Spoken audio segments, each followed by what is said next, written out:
Dito na nga mga kalabi, nagulat kami sa naging reaksyon ni Bibi Ivan at bigla na lamang siyang umiyak mga kalabi. Gawa ng napag-usapan nga namin kanina ang nangyari sa kanyang ama na mismong araw ng bagong taon mga kalabi. At syempre bilang respeto sa nangyari, din na natin sinama yung video rito.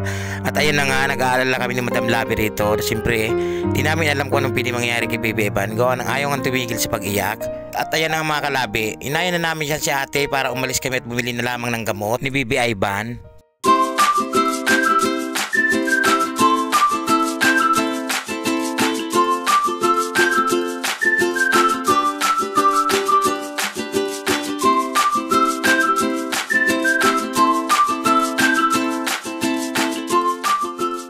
Mga kalabi, nandito tayo kay Baby Ivan at susunduin natin si ate para bumili ng gamot ngayong buwan ng January. Ano to, no? 2025, madam. 2025. Siyempre, update na rin natin yung kalagayan ni Bibi Ivan. Oo. Kasi yun ang kahilingan ng ating generous sponsor. Kaya, tara samahan nyo kami at dalawin natin si Ivan saka tayo bibili ng gamot. Hello po. Ito kami kay Ivan. Ang laki ng ano? Ano ba yan? Kamuting baging ay kamuting kahoy. Ano? Ayun, ang bit niya. Ayun yung sa... Si Ivan po. Ay. Tao po kayo yun sa akin. Happy New Year. Ayan, namiss ko si Ivan. Si Baby Ivan, mga kalabi. Tulog siya, te? Hindi po gising, kaya yari lang po mag-gata. Ay, gatas. Ayun, si Baby Ivan, mga kalabi. Kami po nangyari sa ospital. Ano pa? Oo nga, ba na ano ito na sa ospital. Pero okay naman na po siya ngayon. Opo, labas po kami ng 27, pasok po kami uli ng 29. Ay, bumalik to kayo. Opo. Ayan. Ay, mga kalabi, pabalik-balik sa Ivan sa ospital. Bakit daw po? Nagkameron po siya ng pneumonia. Ay, nung po dinala po namin niya, pina-check up nung ano po, 14. Apa. Sabi po kumpay siya. Siyempre hindi naman po ako, hindi po ako sanay na yung anak ko nakukumpay. Hanggang sa gamot lang po kasi nakukuha siya. Bakit po nung pumirma po ako ng na hindi ko po muna sa paukumpay. Pero at least po na hindi po umukay siya sa gamot, ibabalik po namin at ipapakumpay po. After po nung 16. Inilawan niya po. Nung 16 po, iba na po ang pakaramdam niya. Nag-convulsion po siya, nanginig po siya na nangingitim na siya. Dinala ko na po ng ospital, tinawagan ko po yung papa niya sa trabaho. Ayun po pala, akit na yung pneumonia niya. Tapos nagkameron po siya ng infection sa baga. Ay, nagka-infection din siya sa baga po? Sa plema din daw po. Sa plema? Ano yung mga bagong ano lang po? Discover na sakit niya? Dito lang po yung December 16. Ibig sabihin po, mula nung mga previous vlog natin sa kanya, Wala. hanggang sa ngayon, ibig sabihin, hindi siya nagre-recover. Ganun po ba ibig niyo sabihin? Recover na po siya noon. Pero yung ano po siya, diba hindi naman po ako sanay na nakukumpain to. Bakit nagkameron po siya ng pneumonia? Ibig sabihin, bagong sakit na Opo, bagong sakit ni Ivan. Pero hindi po siya nakakameron ng mga sakit na ganun. Nito lang po siya nagkameron ng pneumonia. Eh, di niyo po ba nalaman kung saan ang mga nagmula yun? Hindi kaya sa mga iniinom niyang gamot? Sabi po, ano daw po to, yung natutuyan ng pawis, tsaka daw po yung electric fan na nakatutok sa kanya, kaya po napilitan kami. Dapat talaga nagro-rotate lang. Oo, umiikot daw po. Kasi yung electric fan daw kung nakatutok sa kanya, yung mga ceiling fan, diba nakatutok lang po yun. Tama. Hindi po kasi umaano yung hangin sa kanya, nakaano lang po sa kanya. Tapos yung pawis niya po sa likod na tutuyan daw. Magtutuyo. Kaya po siya nagkameron ng ganun. Dapat tagilid din sa Opo, Ivan. yung sabi nga po, 2 oras po siya nakatagilid. 2 oras sa ganito, 2 oras baliktaran po siya nakatagilid. Palitan. Kaya gayon po yung ginagawa namin sa kanya. Tapos nito naman pong 29, ibinalik ko po uli. Kasi hindi po siya dumidede. Pag nagkagadas po siya, isinusuka niya. Natakot po ako. Tapos magdamag maghapon, wala pong ihi. Hindi po umiihi. Hindi na rin umiihi. Opo, sabi po ng doktor sa akin, bakit nga daw po nung hapon ko lang nadala?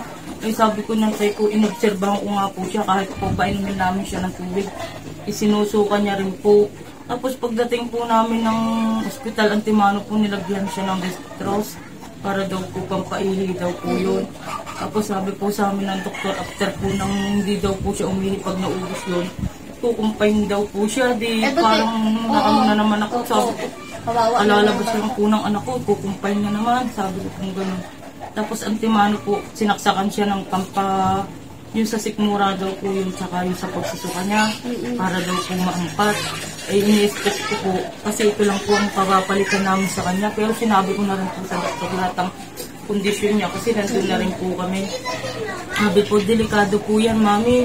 Yung sa maghapon lang hindi umihi yung anak mo, delikado na po yan. Sabi sa akin, hindi daw po yung normal.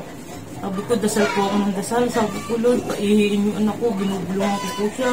Mauubos na po yung dextrose niya, hindi pa siya naihi. Sabi ko, anak, umihi ka na, huwag mo namang, dito na nga ako tayo nagpasko, dito pa rin tayo magbabagong taon. Sabi, umihi naman po siya. Pagtungtong po ng timpla, ng mga alas 10 na ho pasado, kita ko po bumuha sa hihi niya, yung napaiyak po ako sa buha. Sabi ko, Diyos ko po, Lord. Buti po na umihi yung anak ko kasi kukumpay na naman po siya.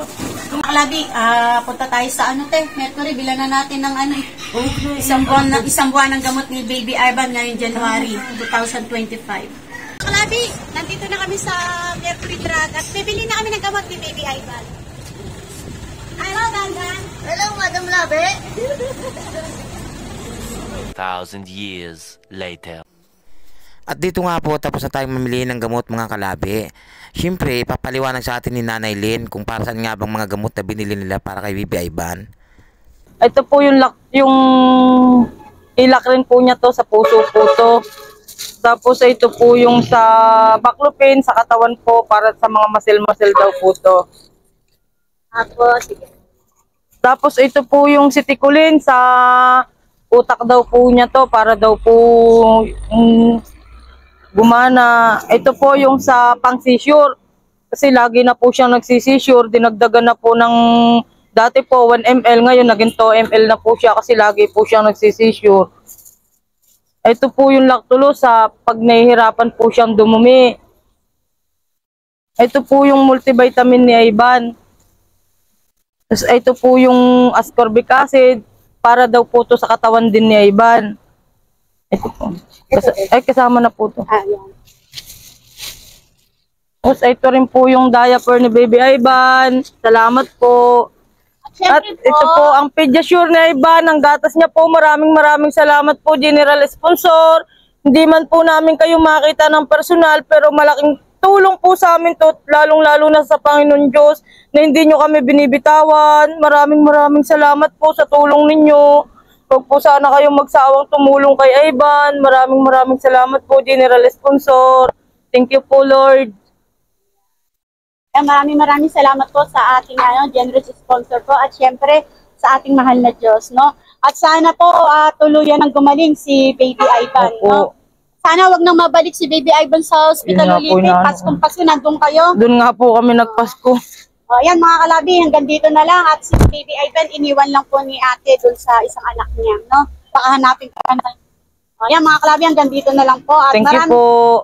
At maraming salamat po sa patuloy na sumusubaybay kay Baby Girl, Madam Labi. Mga kalabi, God bless us all. Paalam po. Salamat po, generous sponsor. At ito na nga po lahat ang napamili nating gamot mga kalabi. At umabot po siya sa total na 8,684.54.